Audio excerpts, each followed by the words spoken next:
you know that there are over 65 million Gen Xers, yet so few financial advisors focus on Gen X? Why? It's because you aren't rich. Yet. Welcome to the Gen X Money Advisor with Michael Labos, certified financial planner, certified college funding specialist, and founder of Gen X Wealth Partners. This podcast focuses on the specific needs of Gen Xers by a Gen Xer. Get ready to explore topics that will help you get your retirement on track, maximize your dollar towards your child's education, and successfully manage aging parents. We will even sprinkle in a little health and wellness, travel and leisure, and time and stress management. Come and experience the expertise of Michael and his special guests who focus on enhancing the quality of your life today and in the future. Now, on to the show. Gen Xers have unique financial needs, and Michael Labos knows that. He is a Gen Xer, and he's created his advisory practice to focus on you. In today's episode of the Gen X Money Advisor podcast, Michael explains the process he's built to make your client experience less stressful and why he's done it. Thank you, Pat. And hello, everybody. Today, I want to talk to you about how I recreated my practice from the ground up. When you do that, you have a lot of opportunities to improve upon the client experience. I try to put myself in the shoes of my client and build it for what I thought you would want. And along that process, I came up with a few themes that I thought were important: saving time and money, good communication, and setting expectations. Before I get into that, I'd like you to imagine a scenario. You can close your eyes. All right, so let's just say you got home from work. It's 5:30 and you just sat in your car, fought rush hour traffic. You're tired. You might be annoyed. You're bothered. You get home, and what do you got to do? You have to get back in your car with your spouse and fight the same traffic to drive half an hour or so to your advisor's office. And just to make matters worse, let's just say it's raining. So when you get there, you're running in, right? You don't want to get drenched. That's not fun. Then you walk into the advisor's office. It's very nice. It's got nice furniture. An assistant who walks in, greets you, says, "Hey, do you want some gourmet coffee? Do you want a snack? Do you want a water?" Then you get your drink. You're hanging out there for a few minutes. And then someone else walks over and ushers you into a conference room. Again, it's very nice. Comfortable chairs. Finally, you start your meeting. And during the meeting, you notice, I forgot a statement. It's at home. These happen. This happens all the time. And well, you tell your advisor, I'll have to get that to you later. Okay. What this does is, all it does is reduces the effectiveness of the meeting, right? It's not going to be as complete. After about an hour or so, the meeting's over. But now you're hungry. I mean, you haven't eaten since lunch. So on the way home, you stop for some food. Once you do get home, now it's probably past 8 o'clock. All you want to do is relax, chill, but you can't. You have 2 high school kids who need your help. You spend some time with them. And by the time you finally get to relax for a minute, it's time to go to bed. And you get to do it all over again tomorrow. I asked myself, could this be done remotely? I mean, this was something that my clients, not this exact scenario, but this probably happened to somebody. This is what they had to deal with. And I said to myself that there has to be a better way. And this was a problem that I thought that I could fix. So I went to work to build a better client experience. And I'm excited to share that with you today. For a Gen Xer, I think that time is our most valuable asset. And I always joke with my clients about it. And I say, hey, you still have time to do the planning, but you don't have any time to do the planning. And they look at me and they're like, yeah, exactly. I'm too busy. I want to give my clients back some of their time. So I developed a virtual practice.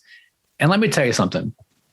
Prior to the pandemic, if you were a financial advisor and worked out of your house, people looked at you like, is this guy legit? Is he serious? Is he can I trust this guy? Is he going to make it in this line of work? Pandemic happens. This idea, started in my head prior to the pandemic. So post-pandemic or during the pandemic, now it's a strength. This is what people want. And it took a while for society to accept this type of working situation. The virtual practice, it saves my clients time, money, and it also reduces stress because you are in your home, in your pajamas, I don't care, you're comfortable. And it saves you money. Like the story I just told you. Now you went out for dinner. Dinner could have been made at home, right? That probably saved you $50. And you're not driving your car, you're not spending gas, the car's not depreciating, so on and so forth. And you're also able to leverage technology. I've been doing this for a long time, 17 years. I'm not an old advisor in age, but I'm an older advisor in terms of how long I've been doing this. And I think that most advisors who've been doing this a long time, they get stuck in bad habits, so to speak. But leveraging technology is no longer a luxury. You have to do this as an advisor. If your advisor is not leveraging technology, he's missing the boat or she is missing the boat. So there's 4 technologies that I use during most of my meetings. And there's probably going to be more that I'll introduce in the future. But I want to focus on 4 today. The first one is RingCentral. Just like we don't call Kleenex facial tissue, everybody's used to Zoom. Zoom is everything, or Google. These terms are synonymous with actions, right? But I use RingCentral. This is the hub of my client communication. So it allows me to, have meetings over the phone, on my computer, video conferences. I can fax. I can share my screen with my clients and they can do the same. So basically it allows me to interact with my clients as if we're right there next to each other. And this enables me to have clients all over the country. And it's not awkward because people are used to it now. I think most people at least have some experience with video conferencing. The next one I use is EasyMoney. This is a financial planning software. Again, it's really interactive. I like to be able to show my clients and work with them hands-on in terms of building their plan. It allows my clients to visualize what we're doing and participate in the process. It's not me having a meeting, then going back and like the Wizard of Oz, you're off in your own little corner doing your own thing. Nobody can see it. No, I let my clients participate in the process. And I think that a picture is worth 1,000 words. The next tool that I use is Riskalyze. This one's pretty cool because it helps my clients and I determine their risk tolerance. I don't think a lot of people really understand what risk tolerance is or what their actual risk tolerance is. I think most advisors label everybody either conservative, moderate, or aggressive. But what does that even mean? If I ask that question of 5 people, you're probably going to get 5 different answers. So I like to make things more personalized and easy to understand. What this software does is it's going to give you a score from 1 to 99. I like to look at that as your risk speed limit. So if your risk score is 66, I would say to you, okay, you're driving down the road at 66 miles per hour. Do you understand that? And they're going to say, yes, I do. 66 is a lot different from a 45, but you know what? Both of those are moderate. Okay. But there's a big difference there. So the more specific that you can get, the more personalized advice you can get. It's a huge thing to be understand the risk you're taking. Because I think that people inflate their risk tolerances when the market's doing really well. They don't recognize the downside.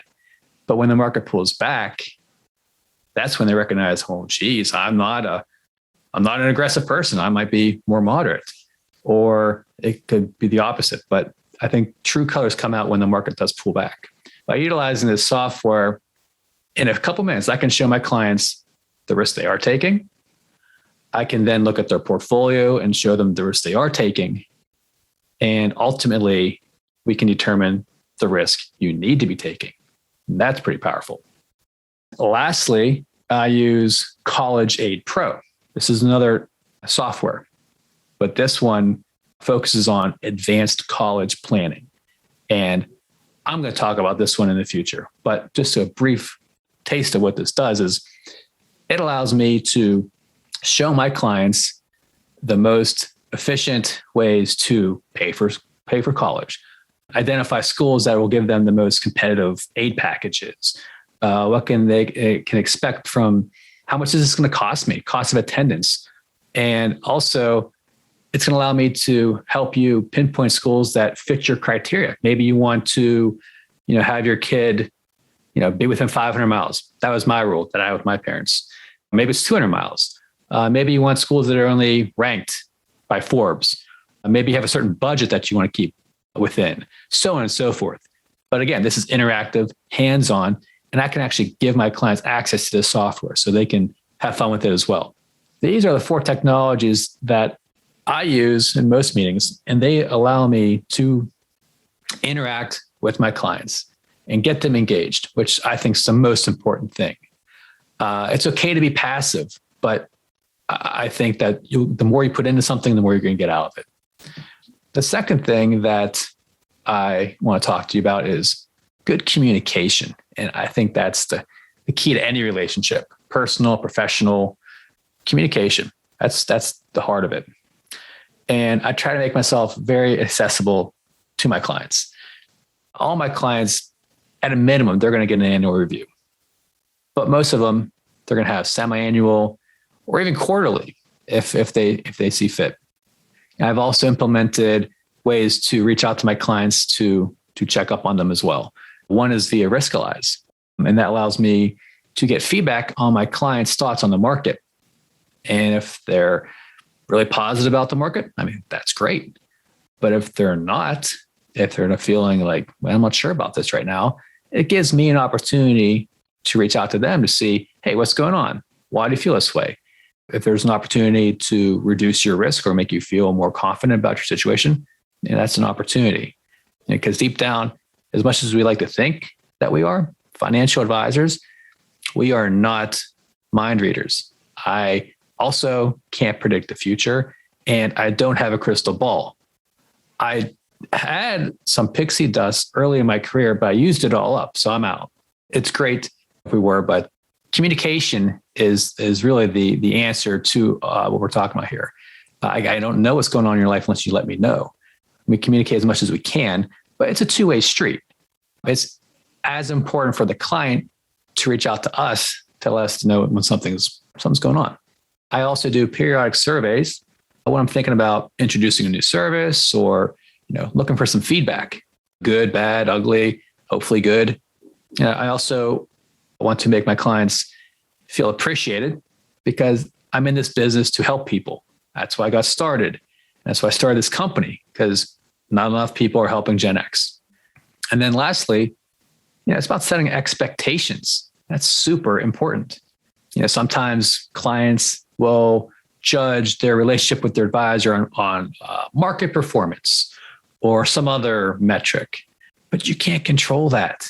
If you're going to base a relationship with an advisor on market performance, how is that advisor going to manage your money? He's going to manage it really conservatively so that you don't leave. He's not going to put you in a position where you can maybe have the opportunity to beat the market, or he's just going to manage it so that you don't leave. If that's the case, then just buy an index fund and be over with it, right? But I think an advisor is going to not only help you have good performance, but help you set expectations for the relationship. Life happens. And like I just said, the market, it's unpredictable, especially in the short term. I actually focus on managing my clients' risk because that's the one thing that we can control. And risk comes in all shapes and sizes. We're familiar with market risk, but what about longevity risk or inflation? Or what about premature death? These are things that you might not think about as frequently. When I build a plan with a client, we discuss each risk and we figure out, which ones we're comfortable accepting or to what degree, and we build around that.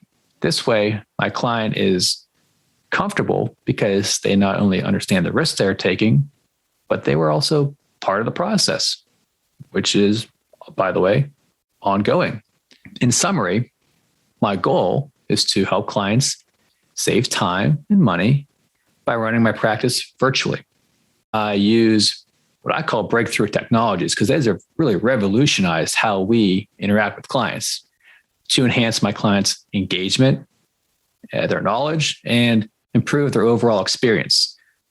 I keep my clients informed about their accounts and their feelings towards the market. I let them know about new services and keep them up to date on topics of importance, whatever that might be.